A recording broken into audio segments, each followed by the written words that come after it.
is a Pan-African platform that was adopted by the African Union in 2018, aimed at empowering young people by enhancing their knowledge, experiences, and skills while investing in their ideas, innovations, and initiatives so that Africa makes progress in harnessing its demographic dividends by 2030.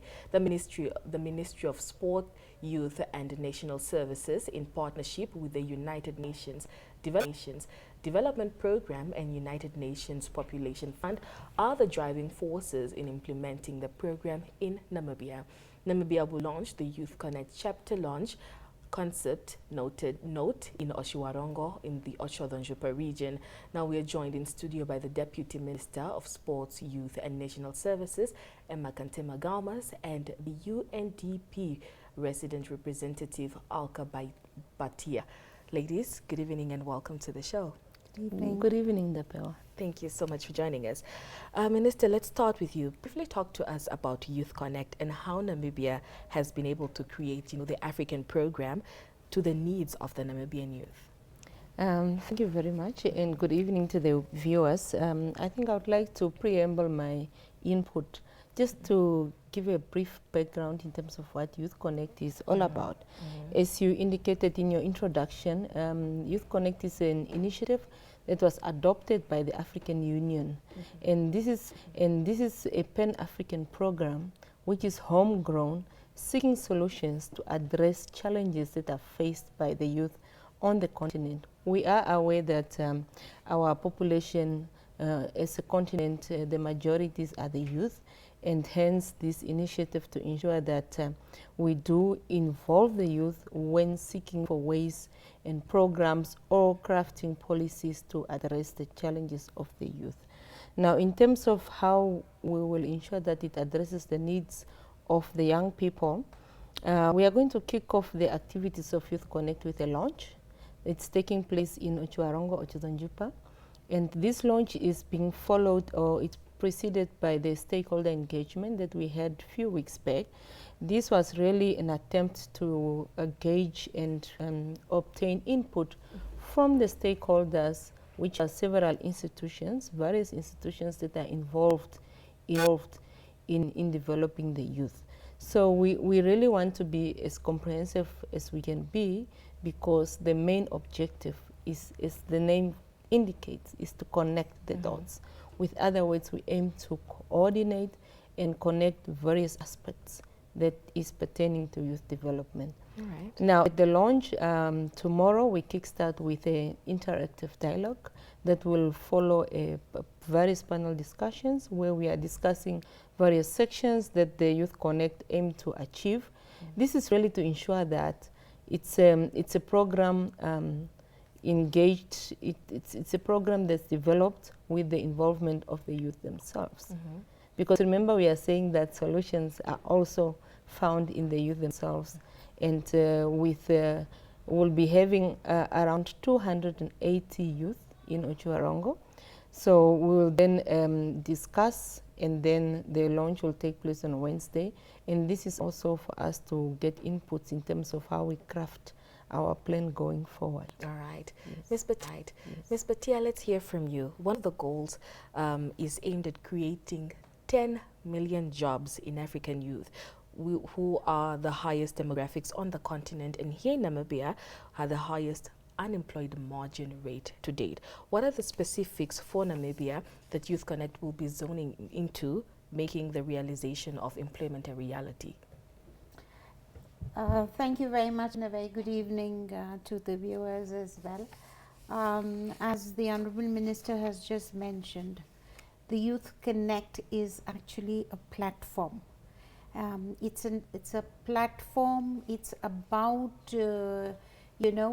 getting the African youth empowerment ecosystem coming together. So it's the entire ecosystem, and to equip the youth with the necessary skills. So there are about 5 goals in the Pan-African YouthConnekt agenda, which is one of them, as you mentioned, is about creating 10 million jobs across Africa Obviously, that number needs to be contextualized in Namibia, but the idea is it's not about the YouthConnekt creating the jobs, but it's about YouthConnekt facilitating the environment to create these jobs.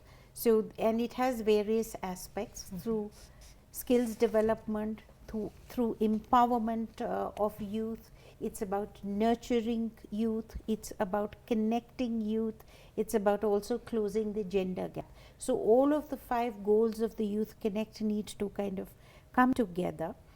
As you are probably aware, there are already lots of initiatives ongoing within the country, and most recently the youth policy which has come out, it also outlines some of these areas in terms of skills development. So through skills development in various areas, and just before this program I was watching how the public-private partnerships are coming together to equip girls with skills in science, the STEM, as we call science, technology, etc. So these are, all of these initiatives will go to create those kind of jobs, the capacity, empower the youth, and from there it will. So it's not only about their being picked up by the private sector with those employable skills, but it's also about empowering them to create their own jobs, not only for themselves, but for their peers as well.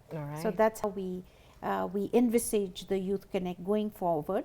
And as I said, it's about a platform and how youth, both within the country as well as continentally, can connect with other youth. So it's kind of bringing them together, closer. So to sort of shorten the distance between youth, and how they can connect, how they can innovate together, how they can take those initiatives together. So that it's about that. All right. Minister, talk to us about some of those goals and how do you plan on achieving them?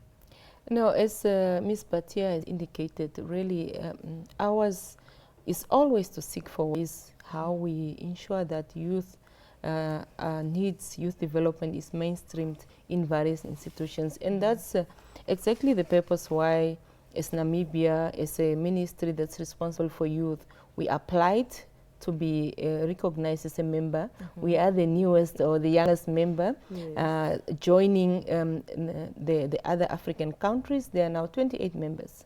So really we joined so that we can afford the youth an opportunity. We can afford the youth a platform to tap on the continental or global initiatives that exist. We are aware of the African Continental Free Trade Agreement that Namibia has acceded to, and we have ratified, and that will prepare our youth as well. Because remember now, when the ACTFA will be functioning, it will be one of the largest trade agreement areas. So our youth will then also benefit, because we know that the biggest challenge that we are faced with is the issue of unemployment, as you indicated. So it gives them an opportunity to leverage on the platform that exists. We know Namibia with our small population, so it connects them to other trading areas. Okay. Yes. Ms. Baita, let's hear from you again. How can the youth themselves take ownership of YouthConnekt and ultimately, policies geared towards them and bridge the gap that exists within the youth? So as the very sort of central piece of the YouthConnekt is about the entire ecosystem, and the central moving piece is the youth themselves. So they have to step forward and take the initiative. And in particularly we are emphasizing a lot on national ownership. You see, what can the government do? The government provides that facilitating environment, but the actual actions have to be taken forward by the youth themselves. So they can do that in various ways, and that is what we are encouraging.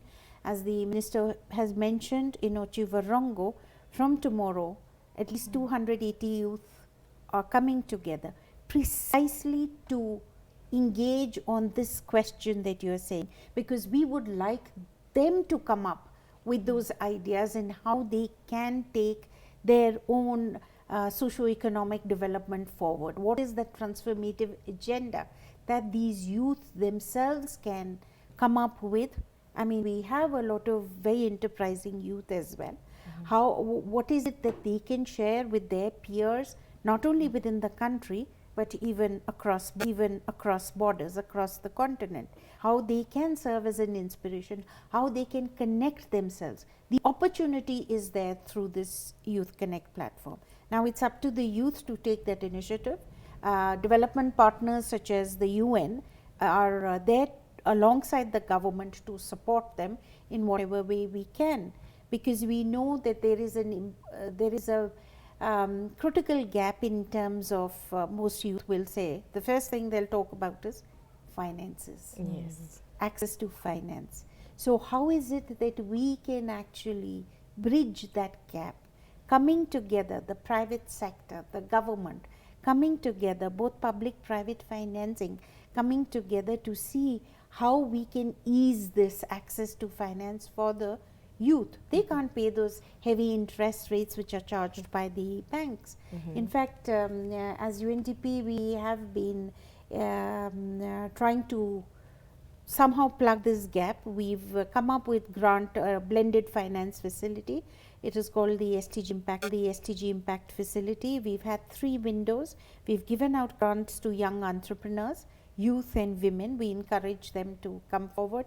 We will shortly be coming out with the 4th window as well, and encouraging youth to apply. There will be a call out for proposals. Likewise, we are putting out a call out for youth also to come forward at some point. I think before the year is out, we will be encouraging youth to come in, exhibit their products, their innovations, etc.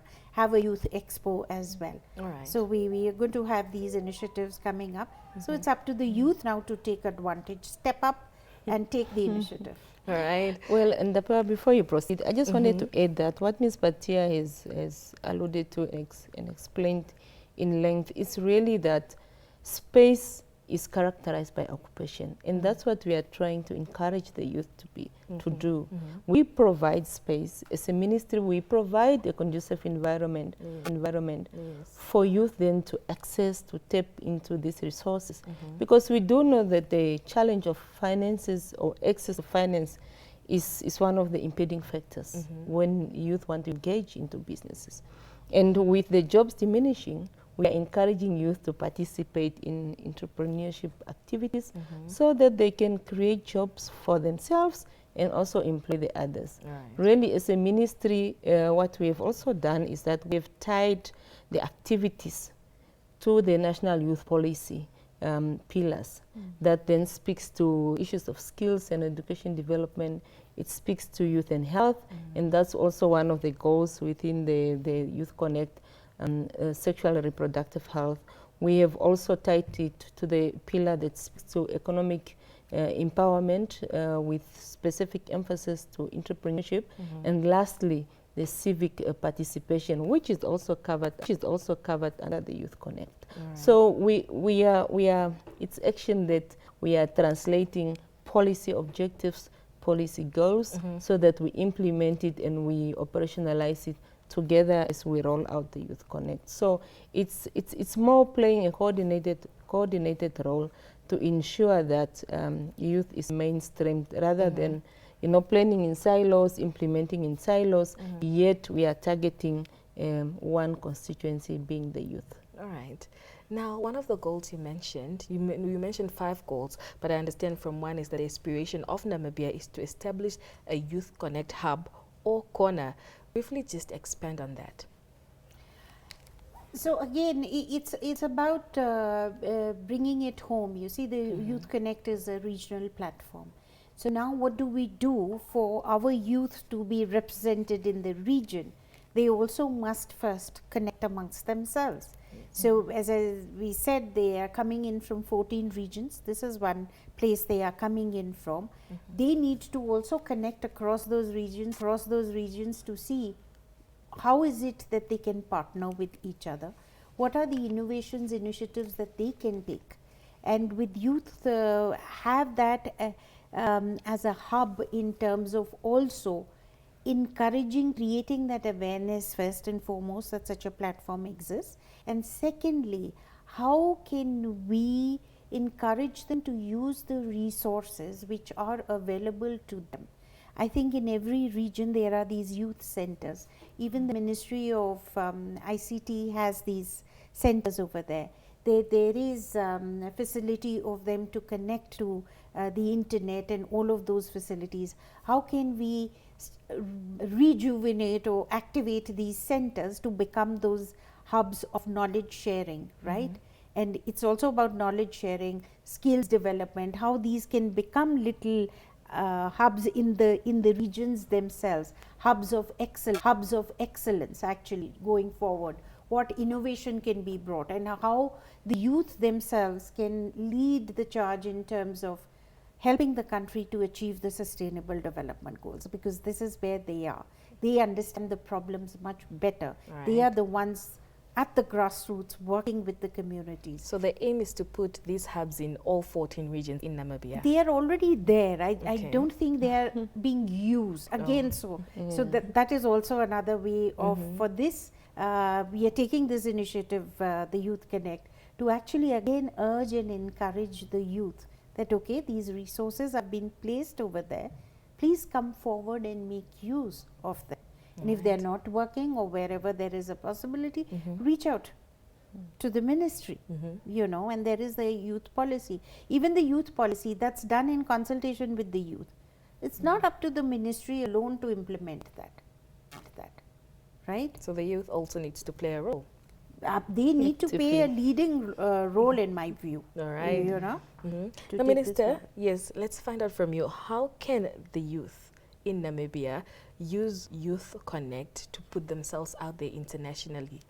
I think it's what we've just now discussed. It's by creating those hubs, connecting, especially the event as such that we will be starting tomorrow, connecting and also tapping into resources that already exist, but yet also very important is to connect at the regional level in terms of the continent. All right. Yes. Ladies, thank you so much for joining me this evening. Thank you very much for having us. All right. Thank you. Okay. That was the Minister of Sports, Youth and National Services, Emakante Magamas, as well as the UNDP resident representative, Alka Baita, talking to us about YouthConnekt that will be launched tomorrow in Oshivarango.